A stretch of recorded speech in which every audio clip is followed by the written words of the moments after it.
When I've been in SaaS businesses that are running in full tilt mode, I've seen 8 different ways of generating quality leads online. Here's a big question though. What are these 8 different ways of generating leads? Which one should you start with? Because we all know trying to do all 8 is a bad idea. And how do you actually ensure that those leads turn into real revenue? In this episode, I'm gonna walk you through the 8 best ways to generate these leads. And then I'm gonna walk you through the framework that I follow to prioritize the right ways to generate leads and start to scale it up as you start to see success. When you implement these principles inside of your SaaS business, you will be able to accelerate your path to that next stage of growth. Intro.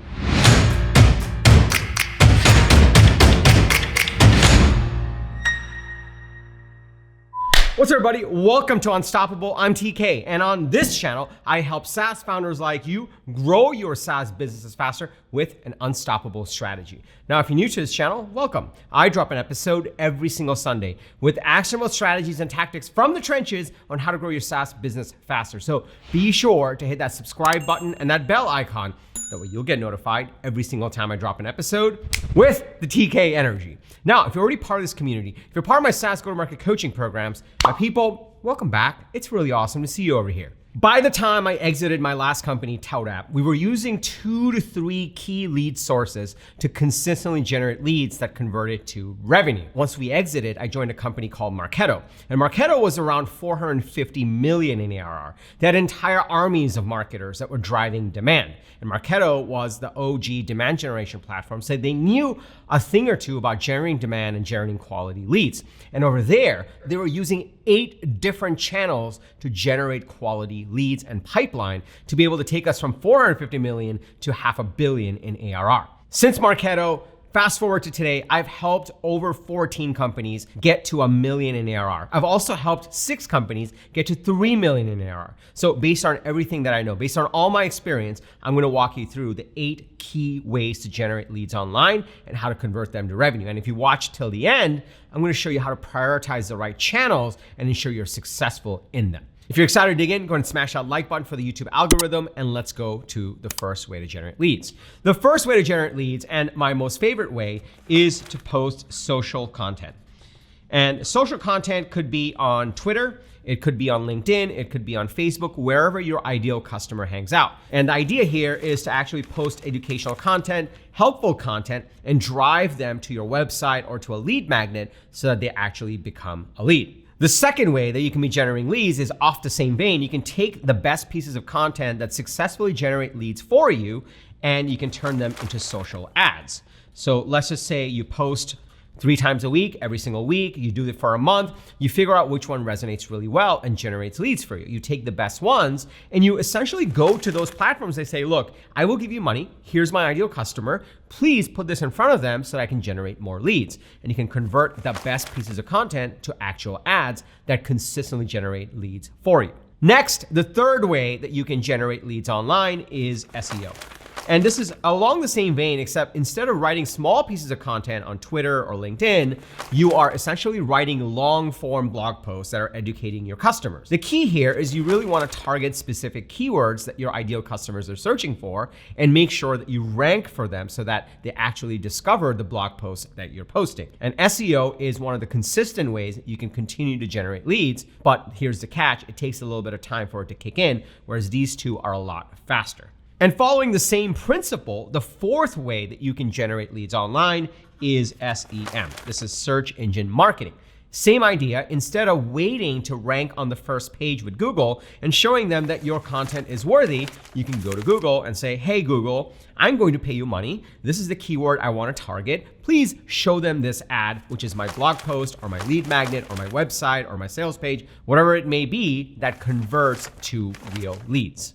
These 4 are the big ways that you can generate leads where they come to you. We call this inbound. These are the best forms of leads because your ideal customers are out there and they're opting in to your marketing and sales funnel. The reason these are so valuable is because you're not trying to hunt them down. You're not interrupting their day. On their own volition, they're actually clicking through and becoming a lead, which means that on the other side, when you are talking to them in the sales process, the win rates are actually going to be higher because there's high intent around these leads. These are the best ways to generate leads online. There are a bunch of other ways that you can do this that are just as good, but before I go into the next set of ways to generate leads, let me pause here for a second.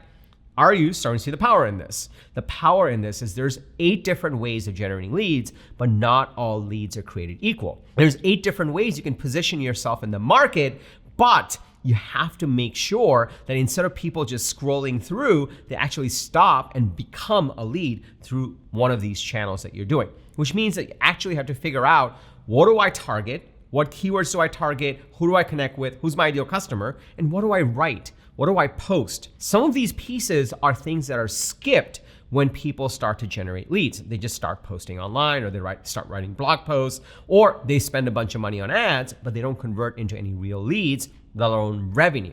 Which is why it's super important that whichever channel that you use, whichever tactic that you use to generate leads, you first think about, who am I targeting and what's my message going to be so I can actually attract their attention. Once you nail that, any one of these channels could be your horse in the race to actually generate leads consistently. Now, if you're seeing the power of this, can I just get a yes in the comments below? And also smash that like button for the YouTube algorithm. It just loves it when you do that.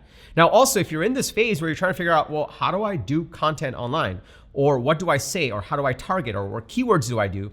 All of these pieces go into a proper go-to-market strategy. If you're in that stage where you're building out your go-to-market strategy, I have my completely free 5-point SaaS growth strategy guide that helps you build a go-to-market strategy and use the right channels and prioritize the right channels. You don't have to go anywhere right now. At the end of this video, I'm gonna walk you through my 3-point framework that I follow to build a go-to-market strategy. And then I'll tell you all about the guide, which you can download for free at the end of this video. Number 5 is what I built my last company off of. It was Outbound. We were the OG Outbound sales engagement platform. And number 5 is essentially Outbound. So in these cases, you are waiting for people to come to you. This is inbound. And you're going to all these channels and you're posting content to wait for them to actually click and become a lead. Well, if you don't want to do that, then you can go to them. That's what we call outbound. Now, outbound comes in a few different forms. You can call them, you can email them, and for the people that have really high deal sizes, you can send them a FedEx envelope. That's direct mail. Now, a FedEx envelope costs like $50 to send, but if you have a 100K deal or $1 million deal, well, guess what? A FedEx envelope has a 99% open rate, so direct mail is a really great way to do this. It may feel like a little bit of a lost art, but it works really well. If you don't have large deal sizes, then you can always do calling and emailing. Now, in 2025, emailing and calling still works. A lot of people will tell you outbound doesn't work anymore because of spam filters. Well, I'll tell you what doesn't work. What doesn't work is loading up 10,000 contacts and just spamming them with 8 emails that you haven't personalized. However, if you really set a target set of accounts you want to go after, and you do a bit of research on them, and you send them a very personalized email with the right messaging that you know will resonate with them, then outbound still works. And it's one of the best ways to turn prospects, which are targeted people that should buy from you, to leads, which is people that are saying, hey, yeah, I want a meeting and I actually want to learn more about this. So outbound in 2025 is still one of the best ways of generating quality leads and pipeline for your SaaS business. And depending on your deal size, you can do direct mail. Otherwise, you're gonna have to do calling and emailing and some combination of the two in a very personalized way. Number 6. Now, 6 is really powerful when done right. Number 6 of generating leads is partners. Now, if you are selling to a certain ideal customer, let's just say you're selling to VPs of sales, there are other companies that are also selling to VPs of sales. So what you can do is you can go to them and say, hey, we would like to partner with you and we would like to sell to your customers. We are not competitive. In fact, we are built on your platform, or we're integrated with your platform, and we're value add, which means that if your customers buy our solution, then they'll use your solution more. So let's partner. Back in the days with ToutApp, we partnered with Salesforce. We actually used them as a channel, as a marketing channel to generate leads and opportunities. And it was incredibly powerful. We knew that if they were a Salesforce customer, they had salespeople needed to prospect, and they needed to use ToutApp. And it was an incredible partnership. But here's the catch though. They will only partner with you if they already see value on your platform. Meaning, if you are just starting out and you have no customers, these big companies are not going to trust you with their customers. So they're just going to say, cool, come back to us when you are ready. And ready is a nice way of saying you're too small for us. It's not worth it. We don't even know if we can trust you with our customers. So what's super important is you have to prioritize these other channels of generating leads to get to real customers and a solid customer base, and then go back to these partners and say, look, we have a lot of mutual customers and they love us. Let's do some business together and let's actually partner. That's how it works. The reason I know this is when I was at Marketo, among the 50 other things that I was in charge of, one of the things I was in charge of was our partner ecosystem, and had a $60 million pipeline number that I had to hit. And in order to hit that, I had armies of people that would meet with smaller companies trying to understand what's out there and who we should partner with. But when a company was too small, we would meet with them, but we wouldn't really partner because they weren't ready yet. But for the companies that were successful in our platform that our customers already loved, we partnered with them and we actually took them to market, and they were able to sell to the customers that aren't their customers yet. It was win-win and it was really, really powerful. The key with partnerships is when you do get to that stage, let's just say you're 3 million or 10 million or 20 million, and you go to these partners, what you have to do is make sure you do a proper partnership agreement. And then on top of that, you do one of these marketing activities with them. We call this co-marketing. Co-marketing is when you say, cool, I'm really glad we're partners. Let's do content to your audience together. Or let's run ads with your branding and let's do a webinar together. Or let's create blog posts that talk about our integration. So when they're searching for you, they find us as well. So what you want to do is by the time you're partnering, you are actually mobilizing these marketing motions with them, with their marketing team. And that's what turns partners into actual revenue. The next one that's also super powerful are events. And this kind of dovetails with partners.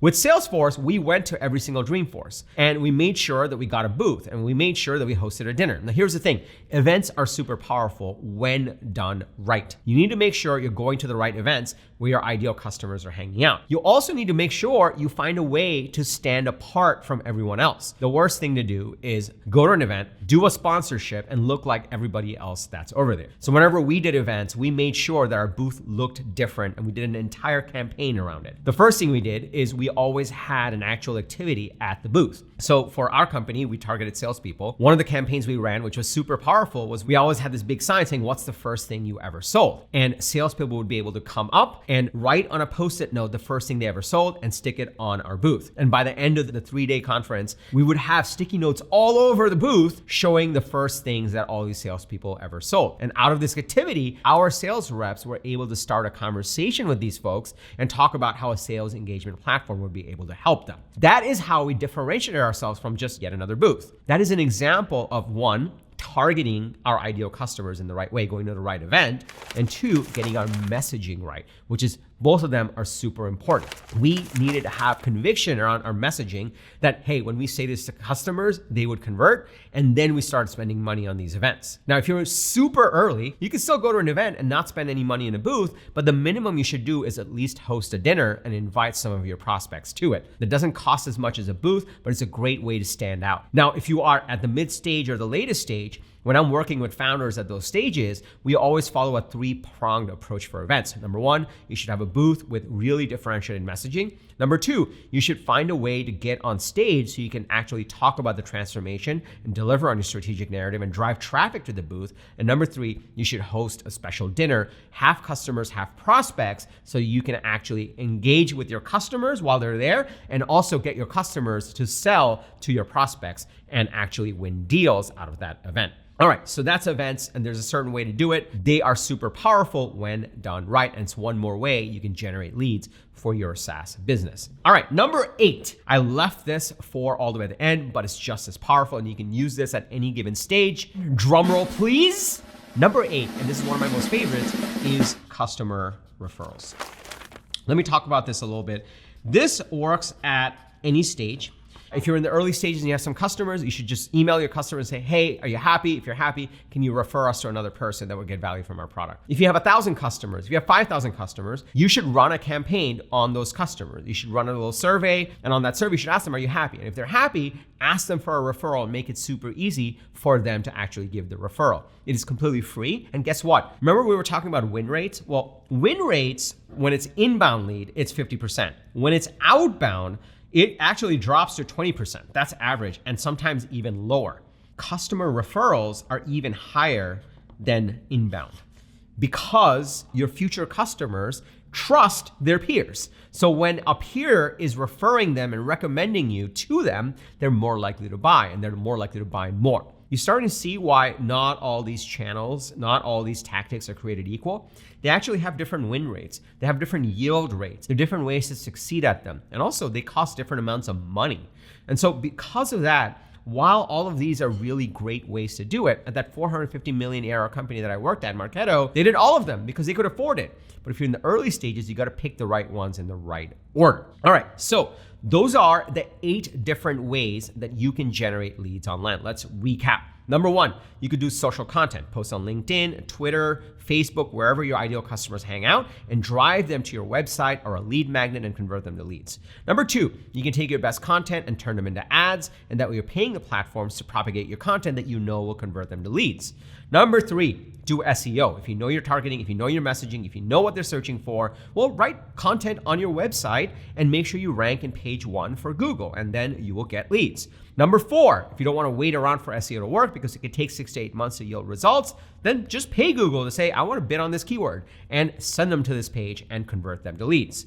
Those are all inbound, much higher intent, much higher win rates. Then you can do outbound. You can call them, you can direct mail them, you can email them, or you can do all 3 depending on your deal sizes and what you can afford. Now, don't spray and pray. You have to be personalized. The more personalized you are with your messaging, the more relevant your messaging, the more correct your targeting, the more effective it's going to be, and you can get 20% win rates on average. As you start to get customers using these ways, you can do partners. Go to your partners, say, look, half your customers or a quarter of your customers or 5% of your customers are our customers. Let's partner and give them value together. It's win-win. And once you establish that partnership, then use one of these motions with their marketing team to generate more leads. Go to events. If you're just starting out, just go to an event and host a dinner and make sure you make friends and learn. If you're later stage, make sure you do events right. Don't look like everybody else. Follow a playbook. Make sure you have a proper events playbook to really stand out. Number 8, go to your customers, ask them for referrals. Ask them if they're happy first, and if they're happy,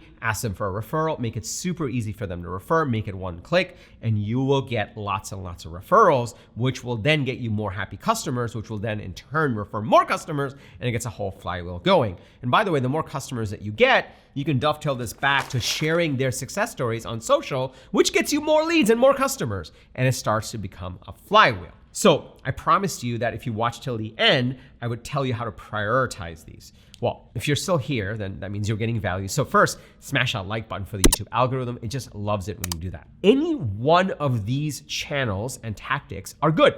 You can start with any number of these, but some of them are not the best places to start. So in my opinion and in my experience, there's 3 steps I always follow when I'm building out a proper strategy to execute on these channels. Posting content, running ads, doing outbound, those are all activities. But if you don't have a proper strategy in place to do these activities, you're just gonna be shooting blanks. You're just gonna be doing a bunch of activities, but those leads won't turn into revenue because they might be the wrong leads, or they might not be quality leads, or it might be too expensive.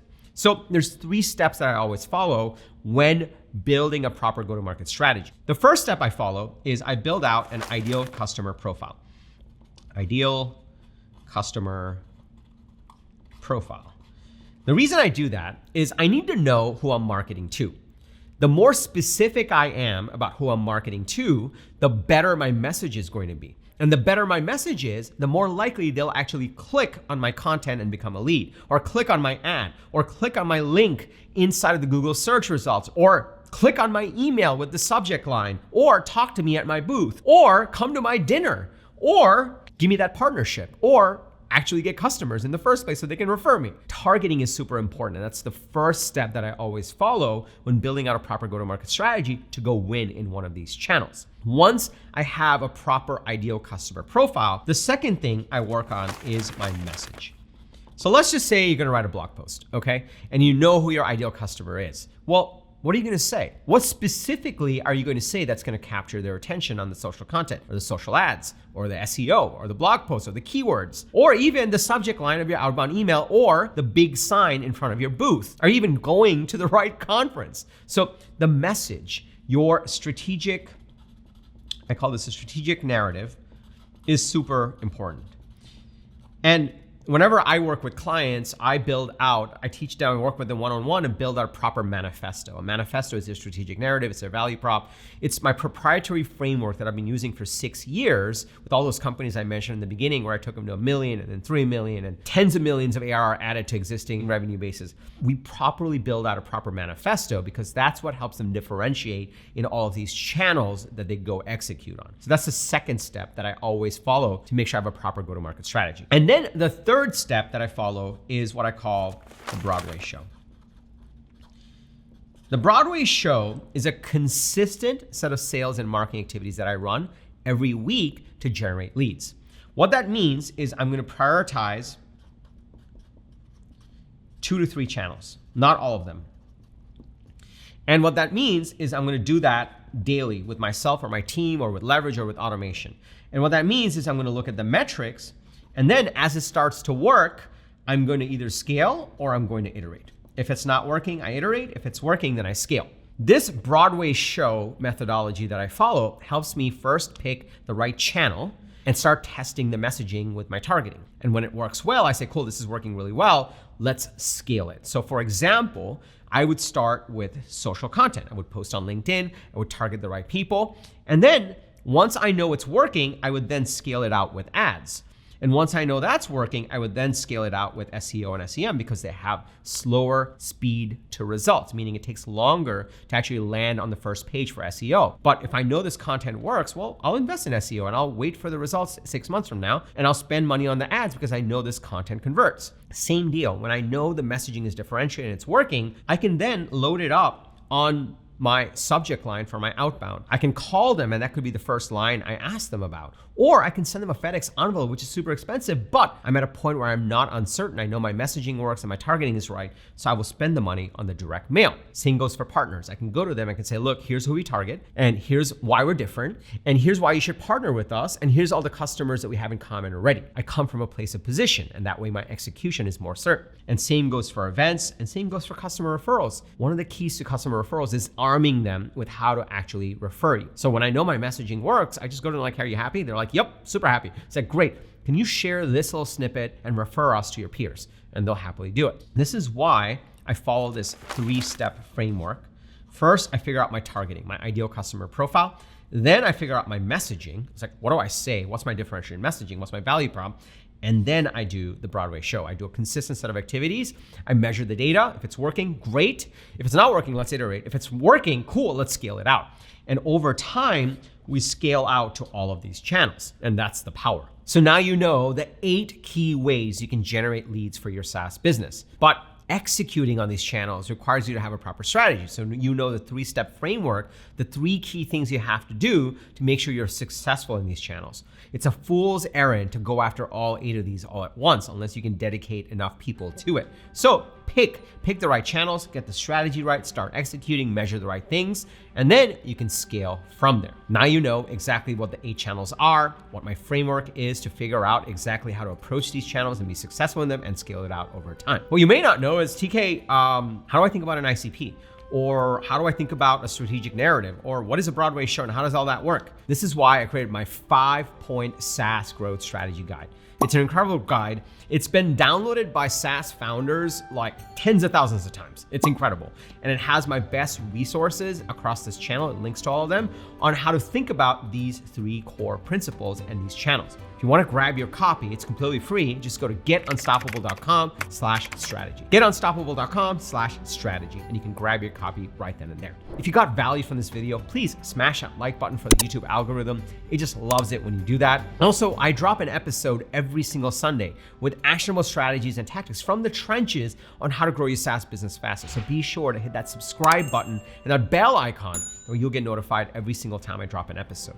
If you have a fellow founder, if you have a team member that would get value from this video, please share this video with them. We want to help and serve as many SaaS founders and leaders as possible. We want to help you build incredible SaaS companies. And today in 2025, it's a better time than any to be building software companies, especially with AI. So we want to be here, and I want to be here to make sure I'm supporting you in your journey.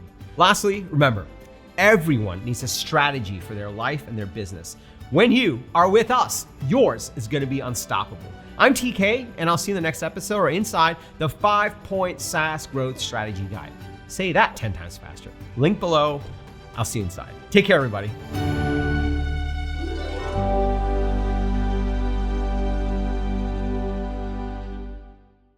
Woo! Rusty. Let's redo that again. This is what happens when you don't film for 3 weeks. Remind me to not take 3 weeks off again. Woo! Lastly, what else is there?